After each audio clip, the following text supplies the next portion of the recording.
The Evermore podcast is now sponsored by WFST Total Compliance. WFST provides fire safety requirements UK-wide to prepare you and your employees should the worst happen. Do what you do best and visit wfst.co.uk today. Enjoy the episode.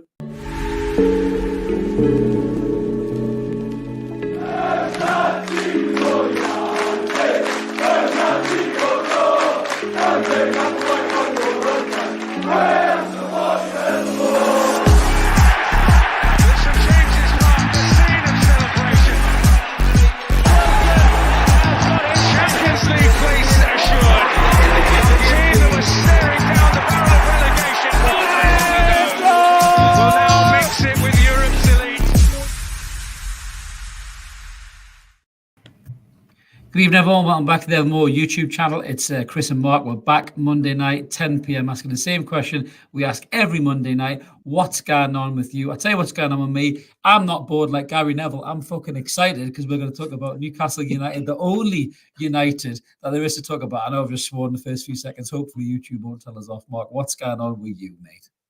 I'm good, mate. It's I'm in plan. It's the Ben's birthday tomorrow, so I know after this I've got to go and build some stuff. So yeah, I'm having a late night tonight, but no, all good. That is my worst weekend. I hate building things. My wife is more of a builder of things than I am. I absolutely hate them. If you want to snap your one-liner or be able to find somewhere to watch football, then I am your man. But other than that, I'm rubbish at all handy things. It's not my game at all. And why did he make kids things so hard? You open up the blueprints. It looks like you're trying to crack the fucking safe in Ocean's 11. You need George Clooney, Brad Pitt, and Damon, and all the rest of them to build a goddamn toy. What is the point in it? It just drives me nuts. It's not that hard. It's just you. Well, it really is. It really is difficult, honestly. It's so difficult. It's almost like Eric Ten Hag trying to explain to Manchester United how to defend against the best United in the league. That's right. Newcastle United. Segue. Well done. Oh, see, I love a segue. You know me. I love a segue. Yes, absolutely. But we're going to get stuck right into this team we call United tonight. We're buzzing after that performance of the weekend. The most resounding 1-0 win you've ever seen, ever. I think, to be honest with you, it's safe to say. But we're going to get stuck right into it, just unpack it. Before we do, a little reminder to everybody, as we always say, if you haven't already, please click that subscribe button. Please, I'm asking you, please, tonight, because we are only 8 subs off the magic 6K. Me and Mark want it for Christmas. Like I say, Mariah Carey singing about what she wants. We don't give a shit. We want 6K for Christmas. That's right. 7 away. Sorry, we're 7 away. 7 away from 6K. So just, share the link. Tell your friends to subscribe. We're going to have an absolute belter of a 6K giveaway. It's a mint prize, as we always do. We always deliver on these great prizes. We've got no surprise here. We've got another great one for you. Smash that button, get entered into the draw, and we'll get stuck right in. And we are live tonight, as always. We've got loads of you in the comments already. Roger, the Dodger, is in the comments. Good to see you, Roger. And who's a few other of our familiar faces here as well. Les is here. Simon is here. Ian is here as well. Good to see you guys. A lot of you guys have already been commenting on the goalkeeper video that we did earlier on, which I'm sure we'll get talking about that as well. Marcus is in the house as well, and so is Gary Barnes. Super. Gary Barnes, what a great commentator name that is, isn't it? Let's go to Fratton Park, where Gary Barnes has the update on the latest of the Portsmouth game. Fantastic name, Gary. So let's get stuck right in, Mark. There's no place to start, really. As Eminem once said, may I have your attention, please? Will the real United please stand up? And boy, did they do it at St James's Park, mate. What a resounding victory. 1-0 does not do us service for that game. We battered Eric Ballbag's side, mate, didn't we? They were crap. Yeah, that was about as dominant a 1-0 performance as you'll ever see. How it was only 1-0 is absolutely beyond me. Man U were dreadful, but they were, and again, it comes back. They were forced into being dreadful by the way that Newcastle played. Newcastle just utterly dominated the ball in the attack in third. They moved the ball well. They didn't allow Manchester United any time on the ball whatsoever. They snuffed at every opportunity. I think bar one later on in the game. Other than that, it was watching them pretty much have a meltdown for 90 minutes, and it was glorious. It certainly was, mate. It certainly was. I mean, we grew up in an era where Manchester United were brilliant, to be fair. We all hated them for it. They're absolutely brilliant. All of the best players, were playing for Manchester United, not just the international players, your Beckhams, your Scholes, the Giggses, those kind of guys, but they were signing cracking players like Wayne Rooney and Ronaldo and, players like that, being Berbatov when he went there. Even you can talk about that era. They always seem to sign the best of the rest. So we all hated Manchester United, rightly so. I think anybody kind of in and around our age does despise Manchester United. To watch the implosion of Manchester United now is sweeter than the sweetest honey nectar, to be brutally honest with you. I think it's brilliant. I'm basking in the glory of Manchester United being miserable as fuck. I'm being absolutely shit and having no ideas, because they laughed at every single club who went through this over the last 10, 15 years or whatever. We were one of them. Under the rancid ownership of Mike Ashley, somebody who makes Satan's lip curl. He's that fucking evil. And Manchester United fans pointed and laughed at us, didn't they? So who's laughing now, motherfuckers? We are laughing at you extremely hard, because you are gash, absolutely gash. And just talking about some of the great players, Mark, that they're putting shifts at the weekend. We're going to have a good chat in a minute about the two fullbacks for Newcastle, who are simply phenomenal. They really, really are. But that midfield, once again, we've talked about it again, Mark. Louis Miley again, 17 years old. This lad has had, what a week this lad has had. He should be doing his A-levels, and he's setting up goals against Chelsea and bossing £100 million World Cup winners. He's tackling Kylian Mbappe like he's Fat Barry in the park on a fucking Sunday league game. And Barry. He's a poor Barry. Sorry, he has lost a bit of timber recently. Barry, he's been on the calorific deficit, and then he's bossing Manchester United. And he just, again, Mark, he just took to it so effortlessly. I mean, you've been looking at some of the stats behind the scenes there on SofaScore. Just for you bringing it up to talk about how class this lad was. But I mean, he just gets better every game, mate, doesn't he? It's funny, Roger just put a message in. About something else, about fear, and that's what Miley completely lacks. He goes into every game just completely looking like the part. He doesn't have any fear about who he's going to play. As I said last week, he walks into a game against Enzo Fernandez, £100 million World Cup winning midfielder, and doesn't look out of place. Outshines him completely. Walks into the Parc de France against PSG, who, I mean, everybody expected it to be a PSG win. They should have done. That's fine, but he didn't look out of place. He was exceptional during the week. And again, you walk into a game against Manchester United, against the likes of Bruno Fernandes, with Rashford and Garnacho and the rest in that scene, and you go, oh, right, stand out again, and he's done it, and he looked even better. And I think Eddie Howe said that after the game, didn't he? That was his best. That was his best of the 3 games. And he said, yeah, he was brilliant again. He looks, and I feel like I say this every week now. He just looks so calm with the ball. He doesn't panic. He plays things simply, which is exactly what you want. You've got others to do the more difficult stuff for now. He's keeping things ticking over. He's moving into positions well. He's pulling players with him, because he's making those little runs like he did for the goal midweek, where he makes that little darted run down the inside of the fullback. Pulls a defender out for Miggy, doesn't he? Exactly. Get a shot off. Yeah. And he did it again on Saturday, where you just see him move past players, and he occupies their brain, because he's just got that awareness of where to position himself on the field. And players are finding, really exceptional players are finding really difficult to play against him, because he's just got such good awareness, and he was brilliant again. Cannot fault the lad at all. No, he was absolutely sensational. So this comment has just caught my eye. Speaking of Manchester United, yeah, Simon was very happy to see our Steve Bruce 12 Days of Christmas, which has gone down the storm with all you guys. If you haven't watched it already, it's on the channel. It's also on our TikTok account. We don't do a lot of TikToking, but when we do, we try to get a bit of a giggle out of it. So yeah, Simon's just saying that he never fails to be abused by my Steve Bruce impression. If they ever do an audio book for his deplorable crime trilogy from the early 2000s, I'm a shoo-in to voice them. Do you know, I will take that offer it as well, Simon. Absolutely. Now, if Steve Bruce gets the Ireland job, we may very well come back with another bit of banter as well. But the editing has to go down to Mark's brilliance as well, because it was absolutely superb when he put it together. I was pissing myself when he put it all together. So yeah, it was very, very fun for us to take the piss out of the old Baron of Bacon. But superb. I'm glad you guys liked it. But going back to Louis Miley, Mark, I mean, if you've got some of the stats, I think on SofaScore, just to show his heat map, in the kind of way that he moved on. We were looking at this. I mean, just as you're looking there, just some of his key stats. I mean, he's got 90% passing accuracy. He keeps it nice and simple, but he was making some little cheeky passes. I saw a little cheeky ball around a Manchester United player a couple of times. He was playing some more ambitious passes because the confidence was growing, and not only that, but his own teammates are looking for him as well in terms of the balls. They're not ignoring him anymore. They know the kid's got the quality. Like I say, 90% passing accuracy. His ground duels, he won 3 out of his 5 ground duels, 1 out of his 2 aerial duels, 2 interceptions, 3 tackles.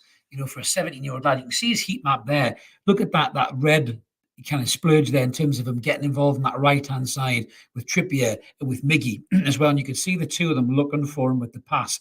Bruno was sensational as well the weekend. He pulls it all together. We just done a video. I won't get into it too much because I want you guys to watch it, but I've just done a video about how I think Louis Miley could potentially save us a fortune in the transfer market. Mark, we both are on the same page with this one, and this type of thing here is exactly what we're talking about. You look at the quality of the lad. Joe Linton was everywhere. He was a beast as well. He was back. There was Joe Linton best. But if you just quickly compare him to Bruno Fernandes, Mark, so you look at Louis Miley, who's a 17-year-old lad who should be doing his A-levels, really, and this kid is putting in a better shift than Bruno Fernandes, comparable statistics, even better statistics, and the heat map. Bruno Fernandes was barely a threat to us at the weekend. And again, like you say, Mark, this 17-year-old lad is bossing £100 million players without even breaking sweat. I mean, how good could he be? Yeah. I mean, the interesting thing with that, you compare the two Brunos as well with very sort of similar, very sort of similar positions, weren't they? You can just see that curve in the attacking third.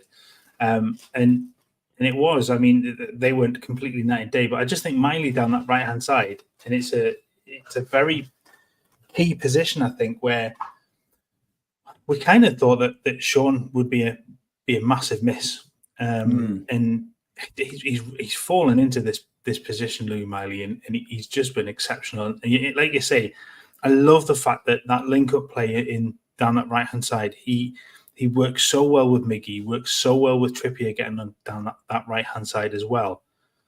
But he does just drift into positions. Like I said, his movement into those central areas, and then just to sort of make those little runs in behind the opposition midfielders, in between the fullback and the centre back as well, like he did during the week again.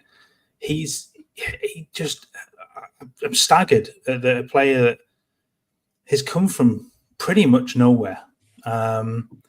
We saw glimpses of him in pre-season, and we're really impressed by what he did. We've just seen the full marvel of him now, that he is going to be an absolute star. I think the key thing from this is just managing him well, managing his minutes, because he's not going to play 45 games a season at 17 years old. He can't. You don't want him to. You don't want to push too far too soon, because that's how players break down. He needs to grow. He's still not finished that, so he's already fairly tall. He's pretty strong on the ball. He can develop that side even more.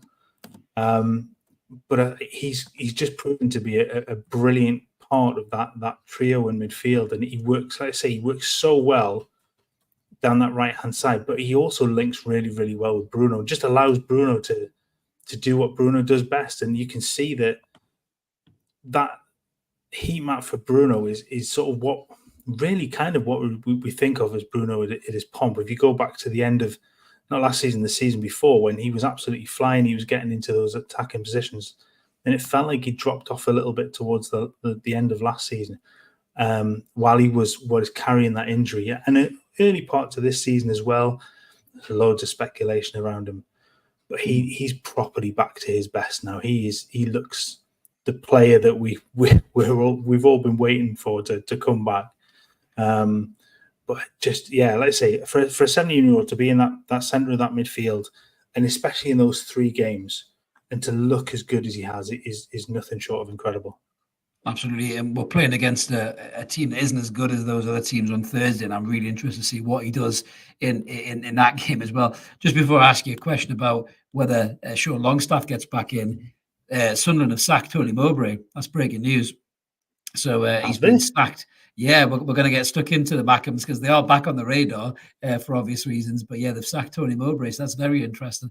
A bit more development on that, I'm sure, in the next few minutes when we talk about those unwashed bastards. But going back to Louis Miley and Sean Longstaff, at a minute, Mark, does Sean Longstaff get back on his side for you? It's a no for me. I'm not being funny. I think the way Miley's playing, you can't take him out. Sorry.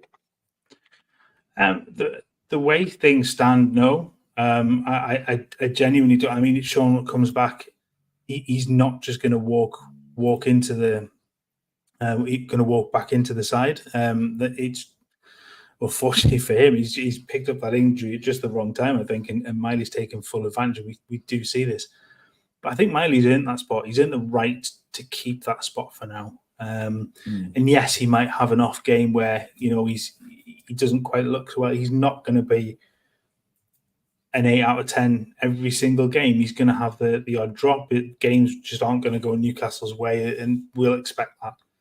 But I think he's absolutely earned the right to keep that spot for now.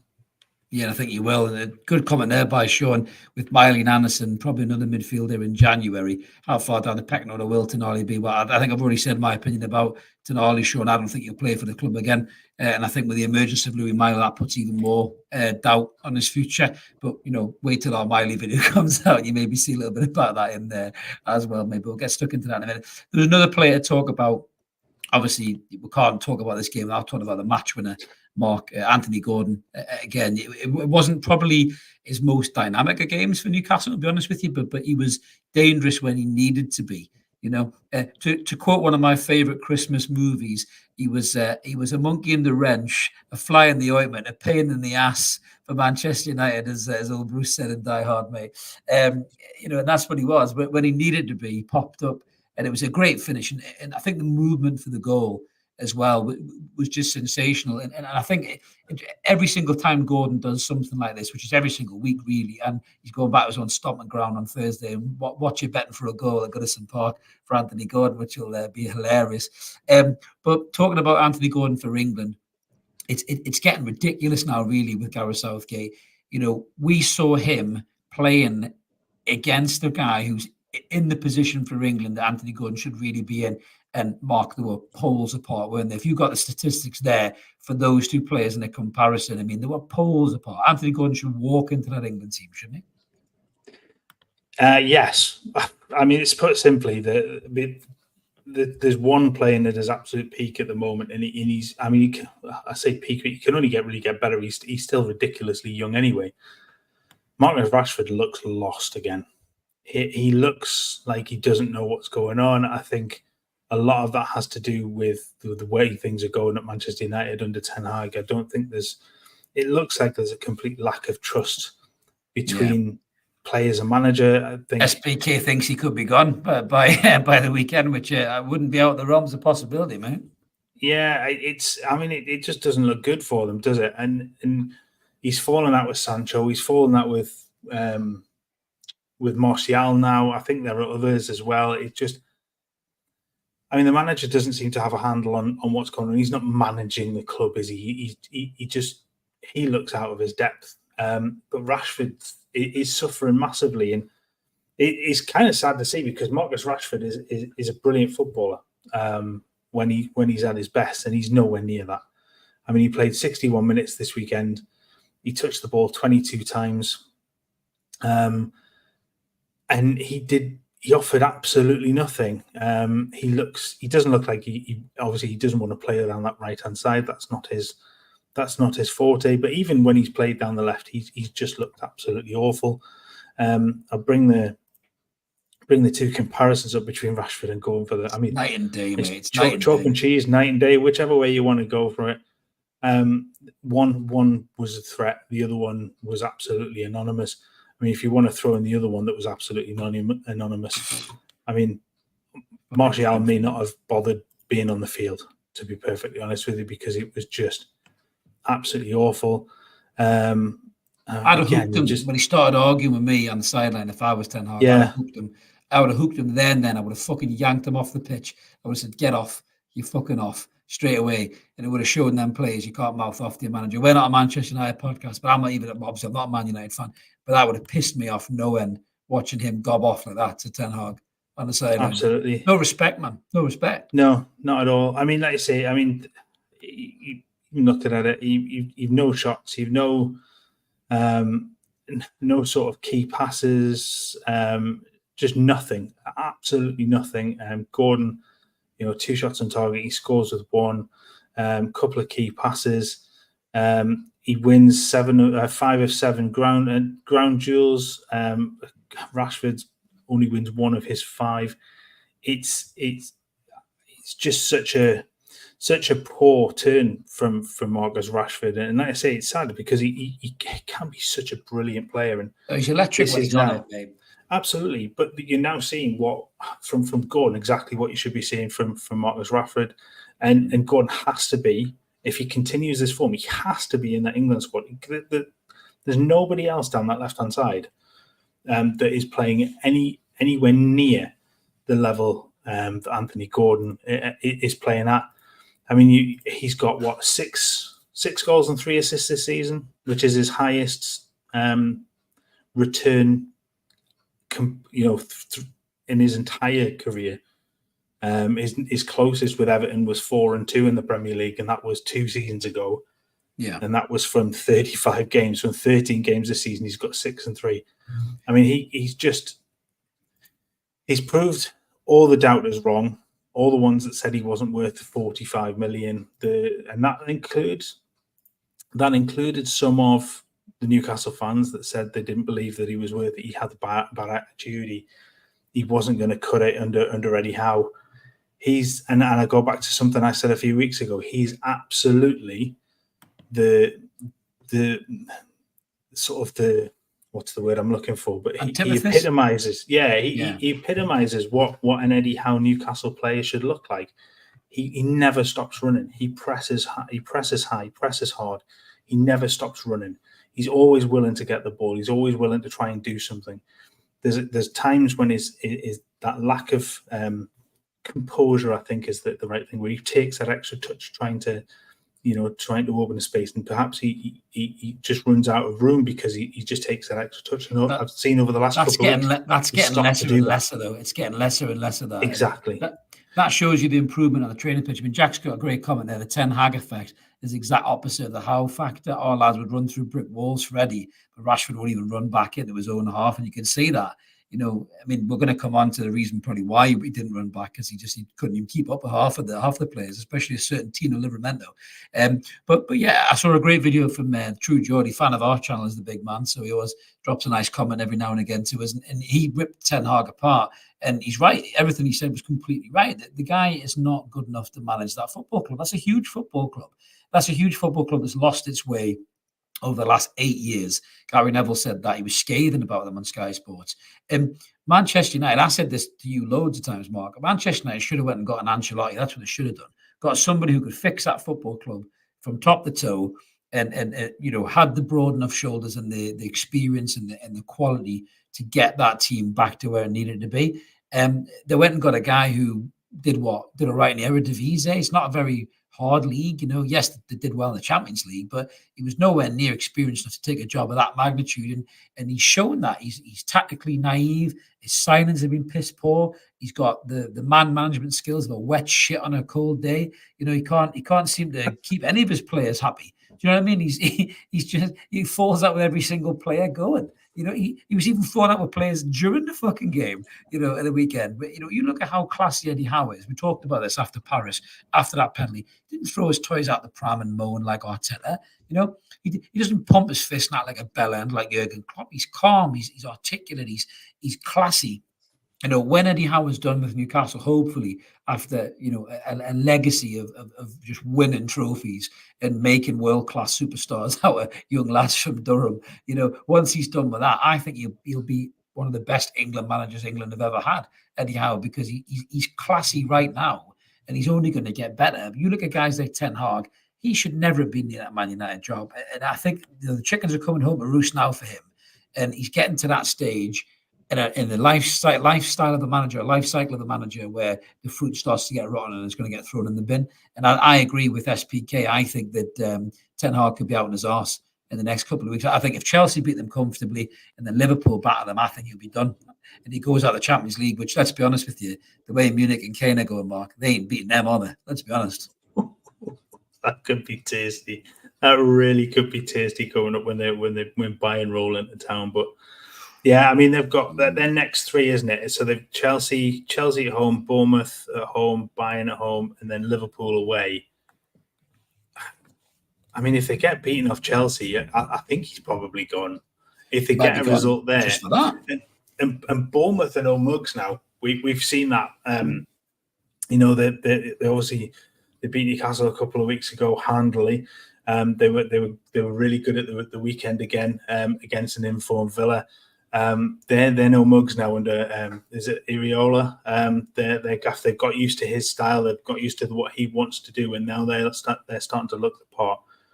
So they're going to be I just genuinely don't think he lasts much longer. And I do. It's funny. I see Chelsea putting one over on them at the weekend. Oh, this week actually, isn't it? It's during the week. Yeah, well, Steve Bruce could be in line for the Manchester United job unless he goes back to Sunderland, as Sean so mischievously says there, which will be the funniest thing ever. And there certainly will be another Steve Bruce TikTok if he goes back to Sunderland. That's for damn sure. Believe you me. But listen, we're not going to talk too much about Man United. They were cannon fodder for Newcastle. The only criticism of Newcastle is we didn't beat them by probably more goals than we should have. But there was two players again, Mark, who stood out, and this isn't just the first time. We've been talking about this for months. Everyone's been talking about this for months.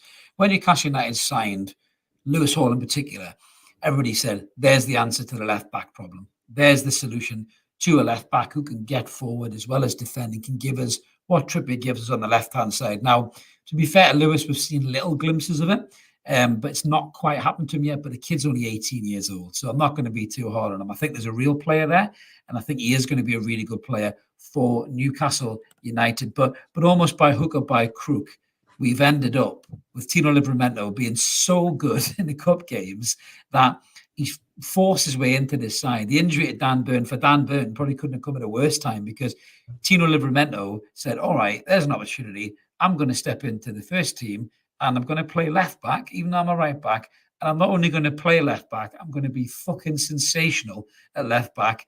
And I'm going to probably keep Dan Burn out of this side when he gets back fit, because as we were saying about Louis Miley, Mark, I think this one's probably a bit more definitive in a lot of people's minds. Surely Dan Burn cannot out this kid from the team. He's brilliant at left back, isn't he, Tino Livramento? He's been incredible. Is he the best, and somewhat ironic given that we've been talking about Manchester United, he's the best right-footed left back since Dennis Irwin? Very possibly. That's a good show. He's grabbed that shot like Miley. We said about him and really taking the chance with Sean being out injured. Livramento's come in and just gone, yeah, that spot's mine now. And it's harsh on Burn because Burn had been so good. But I think Tino is just a level above. He's not Tina. Nobody spotted that in the title for today when I put Tina and Trips. I've changed it before we came on, and nobody pulled me up on it. So thank you for not noticing it. But yeah, he's been sensational. And you're right. He's so good going forward. He's comfortable running with the ball, getting forward. He gets into those positions. The run against PSG in midweek, where he runs across. He has and I'm hoping it was by design, the awareness to run across the edge of the area, not just outside it, but so nobody would get close to him, nobody would touch him. He's just his positional sense, the fact that he's lightning quick. He moves so quickly over the turf. He doesn't give the ball away an awful lot. He works his link-up play with Anthony Gordon is phenomenal. I mean, the pace down that left-hand side now is unreal. I mean, it's sensational. I think as a pair, you put them up against any combination of fullback and wide player in the league, and they're probably way ahead of them in terms of their pace. But he's just been absolutely brilliant. And again, I mean, when you're looking for the mirror image of Trippier on the left-hand side, and when we talked about Hall, we talked about others doing it, but Tino's the one that stepped in and gone, yeah, I can do that. And look, when he signed, people were like, oh well, you know, could he be left back? And my question with it was always, he's never done it. Yeah. Not at this level. He'd never played left back at this level. He'd never, maybe it's the odd minute, but he'd never done it. He'd never done it for any significant length of time. And he's proved that he can. And he doesn't look out of place. Yeah, just on him saying, the Mighty Wins banged a comment in there. He's always good for a good comment, is Mighty Win, saying, pants on fire, Chris. I recall a certain commentator not too far away was very unhappy with the summer window after the Brighton game. I think we all were, Win. I think a lot of us were. We did question whether signing a player for tomorrow was a good idea in Tino Livramento, and I think all of us, myself included, have had that firmly rammed down my throat to how good this kid is. And, you know, when you hear Chelsea fans talk about it when he was coming through the academy, they just spoke so highly about him. They were livid when they let him go. You know, you heard about Theo Walcott saying when he trained with him, he was like Gareth Bale. People were laughing, going, "No, Theo Walcott's had too many hits to the head. You know, his braids are too tight. Oxygen's starving to his brain." You know, and then you look at him come in, and you see the similarities there, and you see what Walcott was saying. You see what the Chelsea fans were seeing. You know, as football fans, we're not privy to, you know, to maybe watching so many players until they actually come and sign for us. You know, unless they're big name players that you know all about and everybody watches. But Livramento has firmly proven anybody who doubted that transfer 100% wrong already. As Gary says, you know, he looks like he's probably the best left back in the league. I mean, you know, talking about Gordon for England, Mark, you know, Tino Livramento playing that well at left back. There's a huge left back problem for England right now with the Euros coming up. I would be shocked if Gordon and Livramento haven't got a good shout for that squad, mate. If they stay fit and play the way they're playing, surely they've got a good chance of getting in that squad. Yeah, absolutely. Can I just go back to that comment as well by the Mighty Win? And look, there's always one thing it would say. Anything, if we say anything, call us on it. Absolutely right. Yeah, if we say something like that, we're happy to either stand by it or hold our hands up and just go, no, we were fucking wrong. Because it's easy to say things in the moment, and you do get swept up in it. And when you do sign two fullbacks for effectively £60 million, and you've still got holes in the squad, you do look and go, was that the right thing to do? But you look back at it and you just think, yeah. And how many times have Newcastle fans said, in Eddie you trust? Yeah, I think you just have to sometimes sit back and go, do you know what, I'm just going to shut up now because, exactly. But yeah, if anything like that, bring it back up because we're always happy to go, I was wrong, completely wrong. And we both said it was a questionable decision. It's not. It really isn't. It wasn't just us. There was loads of fan media were saying the same thing, questioning the transfer. Loads of journalists questioning the transfer. You know, as Ian says there, he did have a big injury. You know, 40 million. Yeah, exactly. Thinking, you know, for Trippier's understudy, but he's completely and utterly proved us wrong because he's just been absolutely sensational. As Roger says there, what a signing. You know, he's if he keeps playing the way he is, you could arguably say he's one of the signings of the season for 40 million quid. Same with Gordon as well. As Simon says there, he was underwhelmed by the transfer window as he was with Gordon when he signed, but proving what should be obvious. Eddie Howe knows considerably more than I do, and me as well, Simon, and Mark as well. You know, so we'd like to think so. Yeah, about time we maybe stop questioning that. To be honest with you, there'll be transfers in January. Probably raise a few eyebrows, but people will still question it in the moment. But then those players it'll be up to them to prove them wrong. I think Eddie challenges them on that. He challenges them to prove people wrong, and I think that they rise to that challenge of players. They really do. I think Ty asked earlier on how far away we were from 6K. 7. We're still 7 away from 6K. So recommend this to people. Smash the button, everybody. Help get us there while we're on the stream. Well, I put in. It's funny because I I responded to that and it dropped. So we'd lost one during the show. That's your fault then. You're a jinx. So whoever hit You're a jinx. unsubscribe during the show, thanks for hitting subscribe again. There you go. Absolutely. Comment there from Alan saying that Tonali will not play for Newcastle again, same as I said. They'll loan him back to Italy and then take a bit of a loss to them. I can see it, Alan. I really can, honestly. It's one of those. Matty Wins replied and said, yeah, don't worry. He said it as well. Which is class. Well said, Win. Well said for owning up, mate. We all got to own up, haven't we? Absolutely. And Paul's saying that Craig Hope consistently questioned the Tino transfer. Looks a bit Charlie now. But as we say, we all did that. Comment there from Santos saying, why do you guys think Tonali won't play for Newcastle again? Damage done kind of thing. I think with this one, Mark, we have talked about this before. The whole deal smells a bit rancid to me. Almost like Milan knew this was coming over the hill. They had a quick sale to get them off the books, get a bit of money in to maybe help them with their FFP, with the intention of maybe trying to buy him back. I wouldn't be surprised if there's a buyback clause in that contract as well. It's just, it just stinks a little bit, doesn't it? But I think going back to the other side, I think there's a trust issue now with Eddie Howe. He won't say it in public because he's too classy for that. And for Tonali, the last thing he needs is players like Louis Miley coming out of the shadows and being, I think I saw somebody call him the Stanley Zidane the other day on X, which was absolutely superb. Yes, Alan, it does smell a bit dodgy. Just before you answer that, Mark, we've got a new subscriber, Dave Brown, repping the Mighty Tune from New Jersey. Thank you so much. Dave, really appreciate it. I just found the channel, got a new subscriber. You're a top man. You're more than welcome here, mate. Stay around for loads more great content. So six now to go. But yeah, just quickly on Tonali, Mark, before we move. Why do you think he might not play for the club again? Or are you not as certain as I am? I'm a little on the fence. Go figure. It's because you're nicer than me. That's why you're always on the fence. You always try to look for the good in people. I'm the one that call people a wanker. I'm the one who does the rants. There's a reason for that, yeah. I genuinely, there's a route back for him.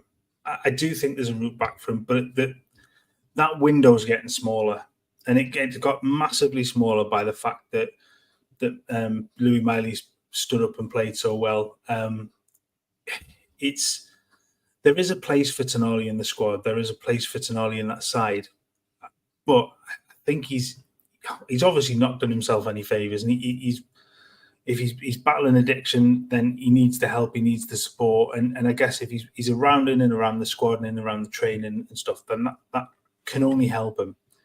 And if during that period of time that Eddie Howe watches and sees the application, the endeavour, the willingness to improve, the willingness to be part of the collective, then there's a route into it for him. If there's not, then he's out. If he doesn't spend the next 6-7 months absolutely busting his bollocks to prove to Eddie Howe that he deserves a place in the squad, then Eddie Howe will move him on. And he probably will go out on loan next season, and somebody will then pick him up on the cheap after that. And it's a lesson learned in that regard. But I think he's got time to put right some of the wrongs. He's never gonna get rid of what's gone on. He's always gonna have that hanging over his head. It's always gonna be a question mark for him. If he's bad games or what have you. But we obviously don't see what goes on behind closed doors. We don't see what goes on in training day in, day out. And if he properly puts in the effort in this next 6-7 months, then there's absolutely, like I say, a way for him to stick around. But the emergence of Miley, the form of obviously Bruno coming back, Joe Linton. How great was Joe Linton again at the weekend? Immense, honestly. He could tackle world hunger, Joe Linton, when he plays like that. He's fucking superb, man. Utterly brilliant. That was phenomenal to see. So those three playing as they are, Longstaff to come back. There's probably still one or two. Milik as well. Harvey Barnes is still in the mix. Harvey Barnes can do a job in midfield. Completely forgot about Joe Willock and how integral he been to the squad.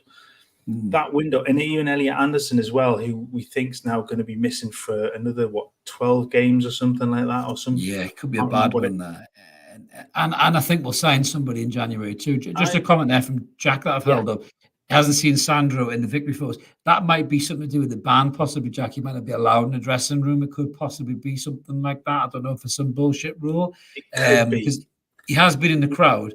He has been in the crowd. But just before we go any further with anything, Mark, we've got some breaking news. Thanks to all you wonderful people in the chat. We have now just gone to 6,000 subscribers. You absolute legends, you. Thank you so much, everybody who smashed that button and helped us just get over that line for Christmas. Merry Christmas from the Evermore team. We are at 6K. You absolute legends, you. Thank you so much for everybody who smashed that button in there. Welcome on board to all you new subs as well. This will be an enjoyable experience for you. We love bringing this content. We've got a great little community here in the chat, as you've all seen. You'll all be welcome with open arms by everybody in there as well. So we're buzzing for that. Thank you so much. We got a comment there from the Strawberry Corner. Just subbed on 4 different account lads. Absolute legend, Strawberry. Yes, you there superstar. We go. Thank you so much. There's the way. Where's the more? Everybody opens 6 or 7 different YouTube accounts. That's the best way. Does that get us 10,000? Will that get us banned? Yeah. I never said that. I never said that, YouTube. That was all him. But yeah, thank you so much, Strawberry. If you see us in the time, we'll get you a pint. You absolute legend, you.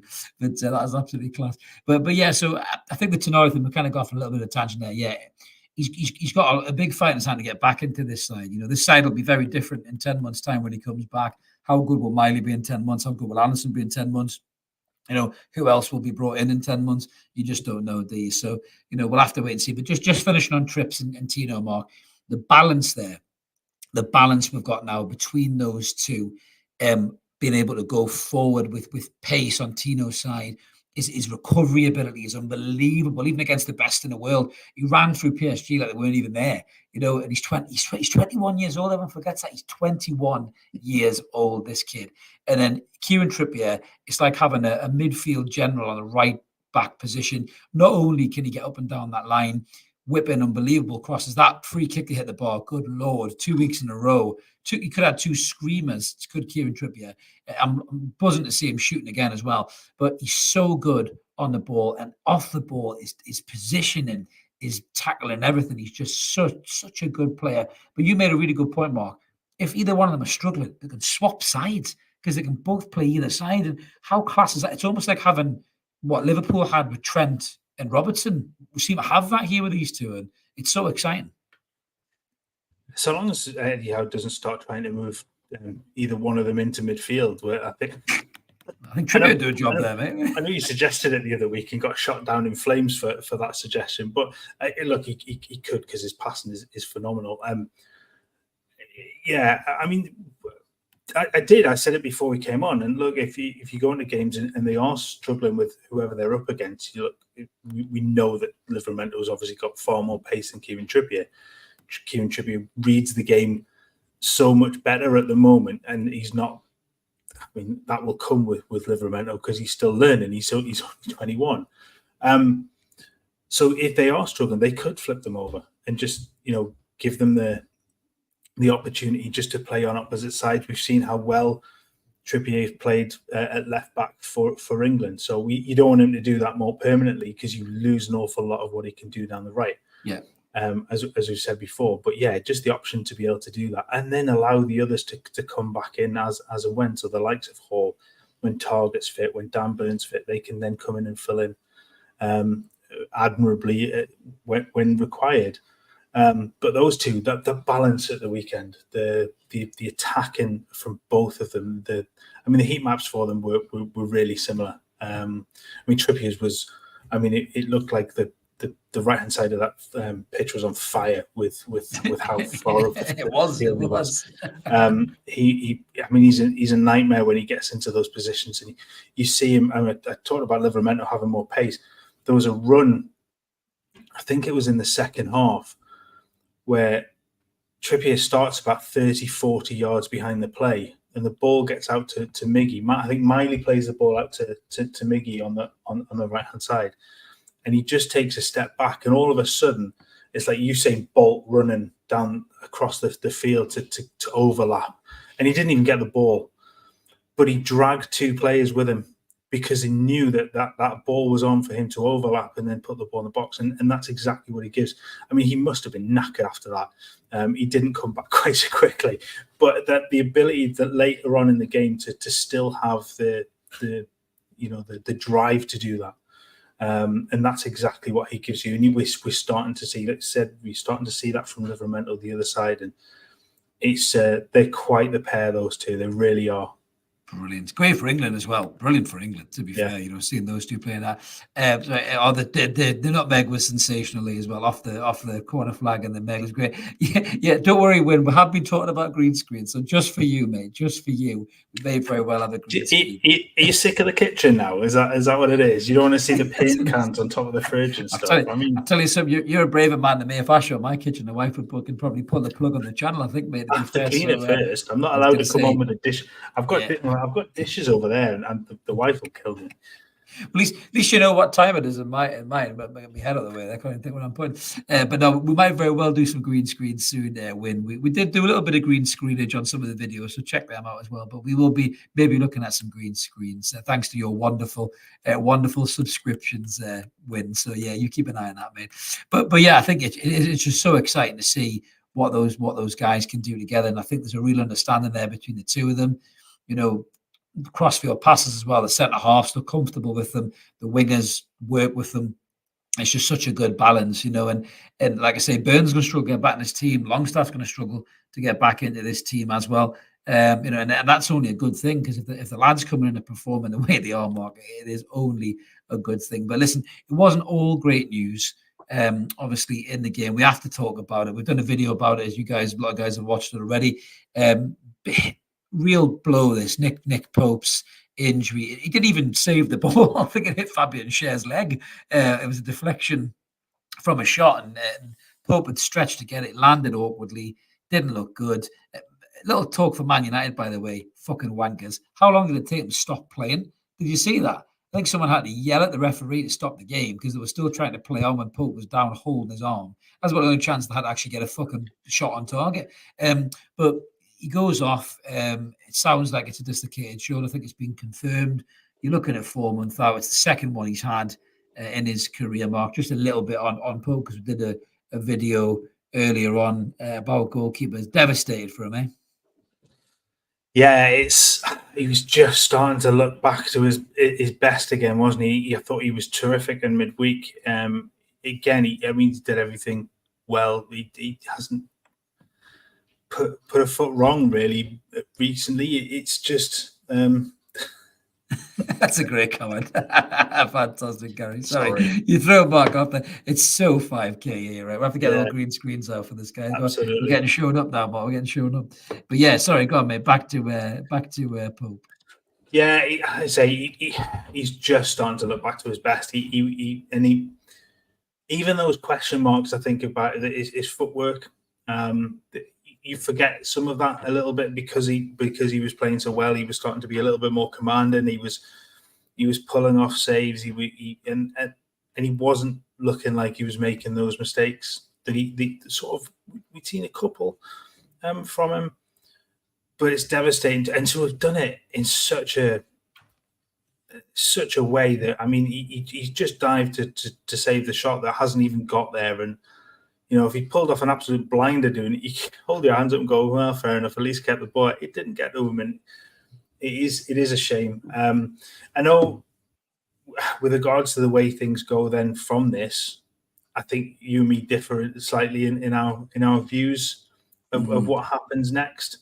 But I'll leave your point on obviously Pope, because I just think it is a huge blow, and he's such an integral part of that back five. And it's now learning that again with another goalkeeper, although one that's been around the club for quite some time. If you are, it's moving on to Dubravka now for the next run of games. It's now learning to play with him in game situations, which hasn't happened for quite some time. Yeah, and he's a very different goalkeeper. Listen, he is a good goalkeeper, Martin Dubravka, but where me and Mark differ is, I think there could be a question that has to be asked in January around the goalkeeper, but it'll all depend on how Dubravka handles these next few games leading up to that January transfer window. If he does really well and he comes in and does a job like Lascelles has done, it'll not even be up for debate. But if he has a rickety few game here or there, then maybe it will do. Speaking of goalkeepers, the Win loved it. Was for Onana on Saturday. They were quite funny. I did feel a bit sorry for him in the Galatasaray game when he looked really kind of on his own and throwing his gloves down. No, I thought it was really shit. Again, it's testament how crap Man United are. That not one player went and put her arm around him and seen if he was all right. Not one captain or anything like that. That speaks volumes of how fucking wrecked they are as a football club and the manager too.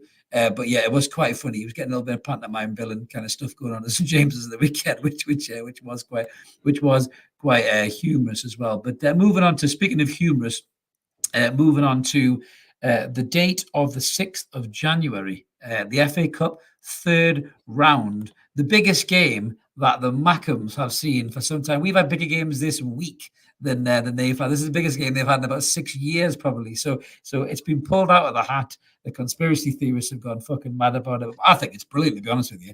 I've been looking forward to a Tiny derby for years. So we're travelling to the stadium of shite. Bruno Gamera should probably look around and go, what the fuck is this place? Nobody's even here. Exactly, Bruno. That's what happens. But we will be taking on the unwashed in the FA Cup third round, Mark. How buzzing are you for this game? This is a game that's been away for too long. Did you like the emojis in that one, by the way, with the car in the factory after last week? Lock up your horses.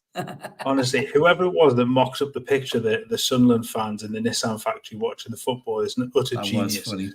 And there was another one as well that was mocked up this week with the FA Cup. Was it yesterday with the FA Cup in the shot? I just thought it was brilliant. So yeah, I mean, it's huge, isn't it? Absolutely huge, and it has been missing. And I've only ever been able to experience one time with a derby, and I mean, it's just and in person. I must say, I've watched plenty, but only once I've actually been able to go to one, and the atmosphere is absolutely incredible. And it is a fixture that's missing from the calendar. There's an argument to suggest you want it more often because you want that sort of rivalry. But I'd love it more often, yeah. But it is funny watching them languishing further down the league team. It is odd, but they've got a Bellingham though, mate. So they think they've made it, don't they? To be fair, Sean's saying, "Will we get our 7,000 tickets?" We'll probably fill the bastard if we do. Sean, to be honest with you, it'll be the biggest crowd they've had in years. But yeah, it will be an interesting game. All joking aside, the Mackems will be buzzing for it, because for them, this would be a huge game for them. It'll be a chance for a lot of their fans to experience the Tiny derby for the very first time. A lot of them wouldn't have experienced it because they haven't been in the same league as us.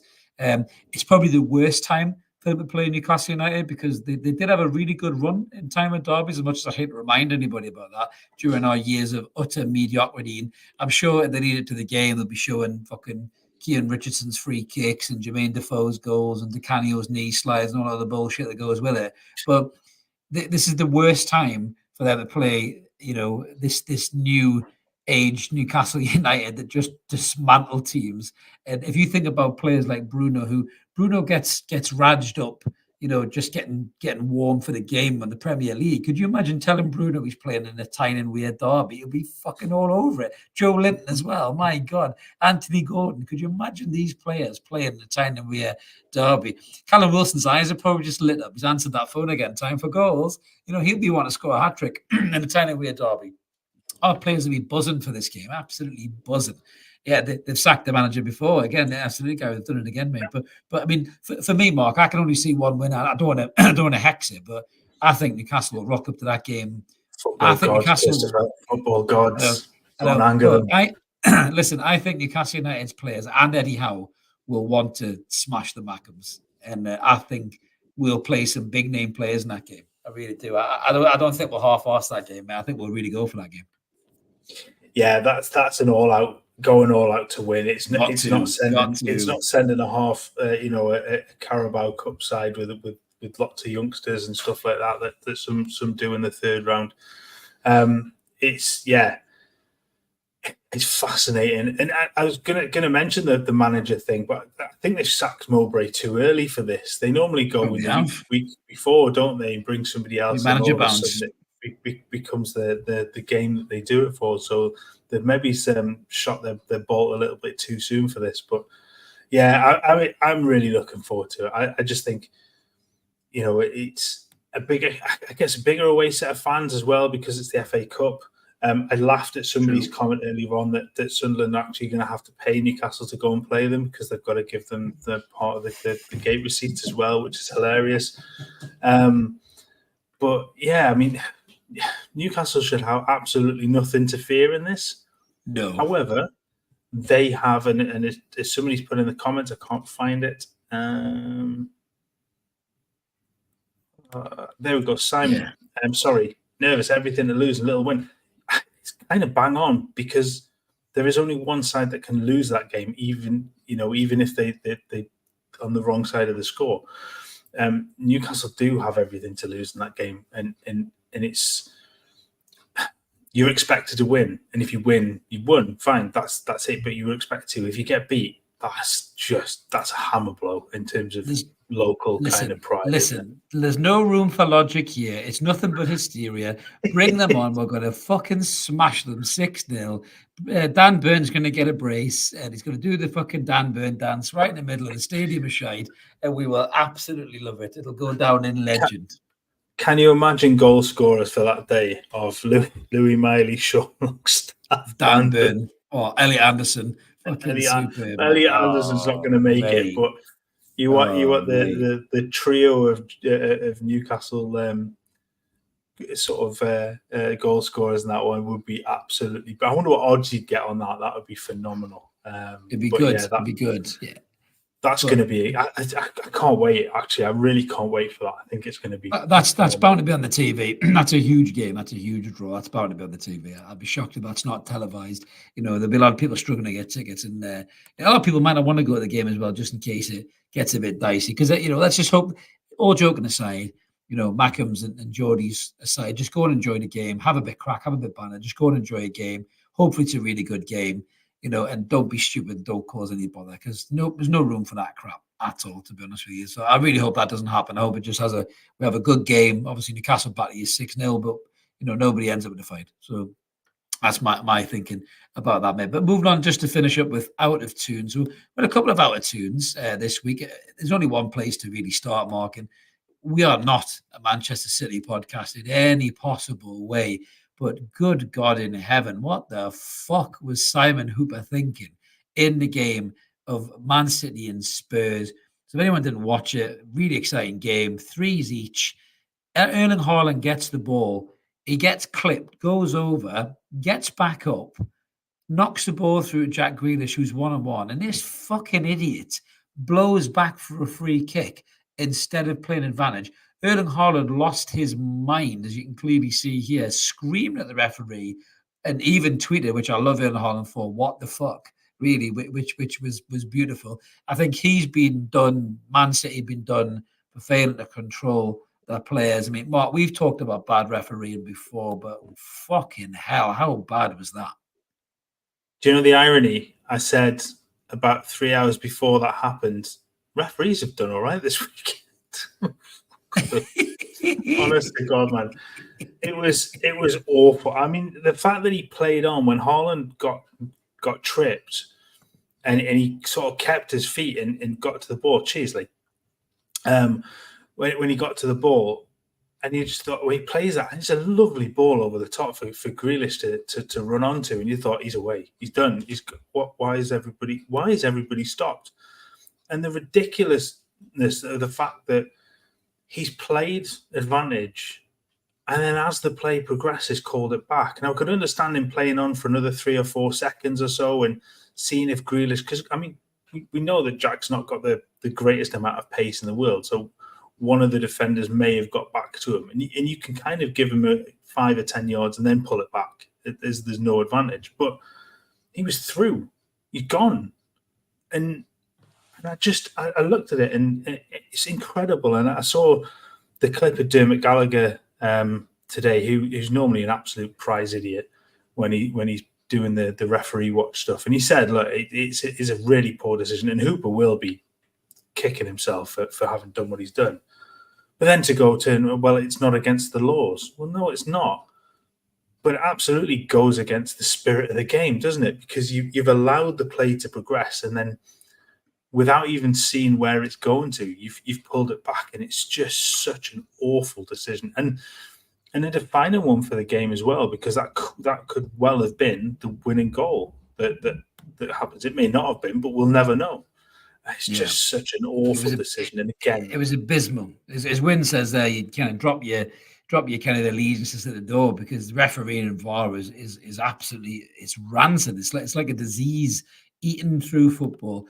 Got to say a shout out for Gary there. He's away on business and Bristol is shite. I've been to Bristol before. It was literally a flying visit. Filled an hour nicely. I'm away on business myself, Gary, this week, and I do that quite a lot. So I'm really glad we've been able to fill your hour, mate, and keep you entertained. So big respect, big respect, mate. I hope it gets a little bit better for you, mate, when we go off the air. But yeah, I mean, this decision, like we say, I mean, Man City got every right to go apoplectic about that. I mean, it's just such bad refereeing. If you saw it in the Sunday League, you'd lose your fucking marbles. But I don't know what the PGMOL are going to do about it, apart from obviously punishing Manchester City. And it's just abysmal. It really, really is. And, there's going to be more bad decisions until these guys get anywhere near fixing this. They need to rip the whole thing up and start again, in my opinion, Mark. But moving on from one striker who was maybe, in some people's mind, being a little bit naughty on the pitch. I did see something on social media about a striker who's potentially trying to be a little bit naughty off the pitch. If anybody saw this, I've got no images to show you. I'm just going to talk about this. Mark's got his head in his hands because Mark's too nice to talk about this shit. But I did see it on social media. I'm sure many of you have as well. That apparently, allegedly, there was a well-known female YouTuber who may or may not follow Chelsea, cough, cough, who was on the phone to allegedly Nicholas Jackson, who plays for Chelsea, trying to set up a little bit of bump and grind on the old blower. Now, whether it was him or not, I don't know. I've seen some people saying it wasn't him, it was him, or whatever. I just hope for her sake that he's a better shag than he is a striker, because he's fucking woeful in front of goal, Pet. So let's hope he can get on target with you. But seriously, footballers have got a terrible reputation of being utter fanny rats. And this fucking weasel has just had a baby a week or so ago, and and that's just not right, mate. That's just wrong, isn't it?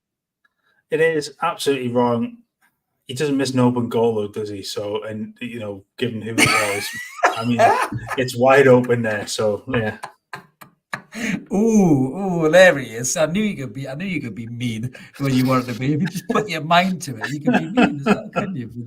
But yeah, I mean, talk about sticking your dick in the fireplace. Like, fuck me. Why would you go and flirt with somebody who's going to out you as a fanny rat all over social media? It's footballers, again, don't have a great reputation of being very smart, and that was a very adamant evidence of that, sadly. As Ian says there, football are dirty bastards.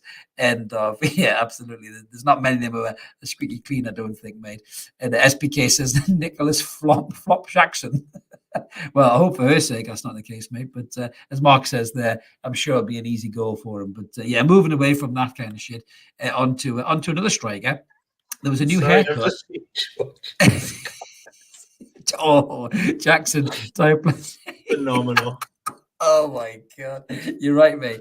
Honestly, I think you could, if you could hear the wind blowing, it would sound like a woodland fucking pipes being blown. I think, George, with that last. But anyway, I'm not talking about that. My God, we'll get loads of comments, probably complaints as well about it. But moving on to another striker, there was a new Barnet for Darwin Núñez. If you didn't see it, so this was Darwin Núñez's new Barnet at the weekend, and the Liverpool fans are waxing lyrically about it. All I thought, Mark, was he looked like he worked behind the bar in the Titty Twister and Dust Till Dawn. That was the first thing that came to my mind, to be honest.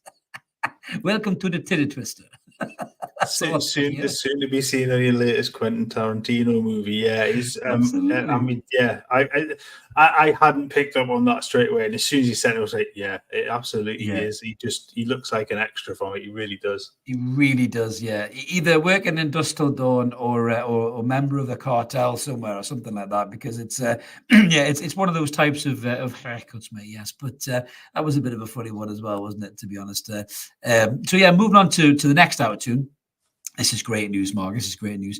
We grew up with these boots. These were the elite boots. And the classic Predators are back, mate. Look at that bad boy. As worn by Jude Bellingham, I believe, in the Champions League, the proper Predators with the tongue back. Another little sexy image there of them in the case, mate. And it led loads of people to retro photographs of David Beckham and Zinedine Zidane. I mean, how good was the Predator back in the day, Mark? It's buzzing to see the retro design back. I'm having a crisis over the look of the boots. They are seriously good looking football so boots. good. Honestly, and So yes, good, man. absolutely, black boots revival. They are gorgeous football boots. And Class, that man. when the original Predators came out, I mean, if I remember sitting fascinated by the documentary that what was the ex Liverpool player that helped develop them? Was yes. Australian? He was Australian because he was the one who thought about putting the rubber on the boot. He's Wasn't he? putting Yeah, rubber. There's a documentary about it, isn't there? Yeah. There is, funny enough, I looked it up on YouTube about 2-3 years ago. I can't for the life of me remember his name. Mark. Rock yes, and roll. Johnson. Johnson, there he is. Craig That's Johnson. a little insight into Mark's rock and roll lifestyle. Looking up the Adidas Predator origin story on YouTube. Funnily enough, I'd had the conversation about those boots with somebody at work, and I thought, I'm sure I watched this documentary about it and came home, went and watched it, and again, I just remember the bit where he's taking like rubber balls and sticking them to the outside of the boot to try and create this curve effect, and just those boots. I mean, they were just phenomenal. And I was never lucky enough to get a pair for myself because I couldn't afford them back then. I was a goalkeeper as well at the time, and you didn't really need a pair of Predators. And my mate gave me a pair. Honestly, they were phenomenal. I mean, they were the comfiest boots I've ever worn. They were certainly the best quality, but they just looked phenomenal, and I absolutely loved them. And to see those back and to see the way that they look as well is just they're stunning. It's strange to get this worked up over a football boot, but yeah, it's taking you back. There's a few shouts for Puma. Beardsley wore Pumas, Gary says, end the subject. But I remember when we used to play the Churchill tournaments and we used to get teams coming over. We used to get Irish teams coming over. It was half decent, but they were always quite fiery. And one of the lads stole somebody's Predators just to piss him off because he didn't like him in the game. So he stole his boot bag and ran off, and they were like brand new Predators. So whoever that poor Irish kid was lost a pair of Predators that game, and then he wore them. He wore them in the next game, and they were class. They were really, really good. They were the Beckham style Predators. They were really, really good. But yeah, I loved the boots, I must admit. I was, what did I have? I had Umbros, actually. I had old Shearer Umbros. I think I remember having them for a while. And then I have some, I think I had some Adidas ones, but they weren't the Predators. They were just the normal kind of black style one, really. But yeah, they were very good. They were very good back in the days. So it's nice to see them back, mate. It really, really is. Will it be Predators on green? That's how we roll. That's how we roll now, Gary, mate. We're going to be big time. But yeah, it's absolutely class to see them going back to the classic designs. And how good did Jude Bellingham look? He looked like Zidane, didn't he? Long sleeves, fucking old style Predators on, scoring diving headers. You know, I mean, that's just superb, man. Absolutely superb. It really is. Yeah, big shout out for Umbro there from FGT. They work for Shearer, mate. Oh, Diodoras. I had a pair of Diodoras. Look, remember the Roberto Baggio ones? I had a pair of Diodoras. I remember them. Yeah, Umbro. This is where I was because I didn't really want like fancy. You were a keeper anyway, weren't you? Yeah. Well, exactly. I went and bought 2 pairs of Umbro boots from good old Mike Ashley's gaff, and I got 2 for a tenner. Nice. They were £5 a pair, and they lasted for years. They were how much are boots now, man? How much are boots now? My God, they're £100 now for a pair of boots, for a pair of decent boots, man. I'm glad I don't have any young lads that play football, or young lasses that play football either, because boots are a goddamn fortune. So but listen, we've been on long enough now. You guys have been brilliant tonight on the comments. You've helped us get to 6K. We're over 6K now. We're 6,001 subscribers now. So thank you so much, everybody. 6,002. 6,002. There you go, Mark. But yeah, absolutely class. Oh, look at that great comment from George. Robbie Elliott's brother gave George his spare boots. That's a great claim to fame, mate. Absolutely brilliant. But yeah, so we're going to be back with some more content. You won't have me for the post-match analysis on Thursday. You may very well have Mark, because I am being dragged away to my work to do on the night of a Newcastle match. I had a word, but they weren't listening, so I'm a bit upset that they didn't listen. They didn't realise how important the post-match review was, but Mark will admirably step in for me. We've just had a donation there before we go from Crypto Rambo. Thank you so much for your $10. Hi, guys. I told you I was coming to Newcastle from LA. Well, I'm coming in March. Ah, brilliant. My wife and I Can't figure out your last name. You say it so fast with your British accent. I don't think we give our last names out. Anonymity is our friend, as Daredevil I'd say it's anonymity, but it's been behind me the entire thing. So you can see mine. I'm not really. That's why we need a green screen, and that's why we need a green screen. But no, well, if we do see Crypto Rambo, if you ever bump into us, a couple of people have bumped into me who watched the show and said some really nice things, and I always say thank you and shake hands and everything else. And if we were in a boozer, we'd have a beer with you guys. So yeah, if you are around Crypto Rambo and we see you, we will definitely have a beer or two with you, I'm sure, mate. But have a great trip anyway, and I hope you really enjoy it. And when you get over here in March, because it'll just be the season coming to an end. But as I say, we're going to be back with a post-match on Thursday. Mark should hopefully jump on and do that for you. And then we'll be back with some more content. We've got loads of videos coming. Some rumour has it's coming. A great video on Louis Miley as well, which hopefully should be up in the next couple of days, guys. So keep it evermore. Thank you so much to everybody who smashed that button. We will have a 6K prize reveal video coming too. Now, you wonderful people have got us there just in time for Christmas. Thank you so much. Have a cracking evening wherever you are. Go and have a good sleep where you are. If it's you just start the day in the world in America, go have a great day. Thanks for watching, everybody. We'll see you later. Cheers, guys. Take care. Cheers now. Bye-bye.